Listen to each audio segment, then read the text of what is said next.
আসসালামু আলাইকুম এভরিওয়ান, কি অবস্থা? সবাই কেমন আছেন? আশা করি সকলে ভালো আছেন। তো বরাবরের মতো আজকে আবার আমরা সুমাইয়াকে নিয়ে চলে এলাম। তো সুমাইয়াকে নিয়ে কিন্তু আমরা একটা ভিডিও আপলোড দিয়েছিলাম। সেই ভিডিওটা কিন্তু প্রায় 27 থেকে 28 হাজার পরিমাণে ভিউ হয়েছিল। আর সেই ভিডিওতে আমরা দেখাইছিলাম যে তাকে নিয়ে যে বাজে কাজগুলো করছে সেই বিষয়ে। তো এখন দেখতে পাচ্ছি আমরা সুমাইয়াকে কিন্তু আবার ভালো করা হয়েছে, বোরকা পরে সুন্দর করে ইসলামিক পথে নিয়ে জন্য সুন্দরভাবে ভিডিওগুলো স্থাপন করা হচ্ছে। আমাদের কাজই হলো যারা খারাপ কাজ করবে তাদের ভুলগুলো ধরে দেওয়ার।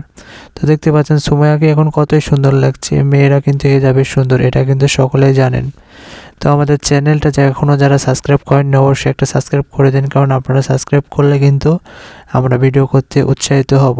তো মেয়েটাকে এখন কতটা সুন্দর লাগছে এটা হয়তো আপনারা দেখেই বুঝতে পেরেছেন। তো দিন দিন কিন্তু মেয়েটা অনেক খারাপ হয়ে যাচ্ছিল, ভালোভাবে ভিডিওগুলো স্থাপন করলে কিন্তু অনেকটা ভালো লাগবে। হয়তো মেয়েটা অনেক আগে ছোট ছিল, কিন্তু এখন আর ছোট নেই। আপনাদেরকে বুঝতে হবে যারা তাকে নিয়ে ভিডিও স্থাপন করেন, ভালো ভালো ভিডিওগুলো স্থাপন করবেন, নাহলে এমন একটা সময় আসবে যে মেয়েটা কেঁদে কুল পাবে না, অনেক তার মন খারাপ হবে, কিছু কাউকে বলতে পারবে না, ডিপ্রেশনে সে মারা যাবে। সেজন্য ছোট থাকতেই তাকে শুধরে নিতে হবে। আপনারা যেহেতু বড়, আপনারা ভিউয়ের জন্য এমন কিছু করেন না যেন মেয়েটার মান সম্মান নষ্ট হয়, বড় হলে যেন একটা বাজে মেয়ে হিসেবে পরিণত হয়। সেজন্য ভালোভাবে ভিডিও স্থাপন করবেন এবং সুন্দরভাবে তুলে ধরার চেষ্টা করবেন।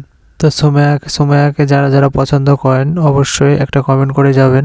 তো সুমাইয়ার এই ড্রেস আপে কেমন লাগছে আর আগে কেমন লাগছিল সেটাও কমেন্ট করে যাবেন। আসলে ভালোভাবে স্থাপন করলে ভিডিও আমরা কিন্তু ভালোই বলবো, আর খারাপভাবে স্থাপন বললে খারাপই বলবো। সেজন্য আশা করছি যে আপনাদেরকে আল্লাহ বোঝার তৌফিক দান করুক এবং ভালো পথে নিয়ে যাক, এবং এমনভাবে ভিডিওগুলো স্থাপন করবেন যেন মানুষ বাজে কথা না বলে আর আমরা বাজে কথা না বলি। তো আজকের মতন এতটুকুই। সবাই ভালো থাকবেন, সুস্থ থাকবেন, দেখা হবে পরবর্তী ভিডিওতে।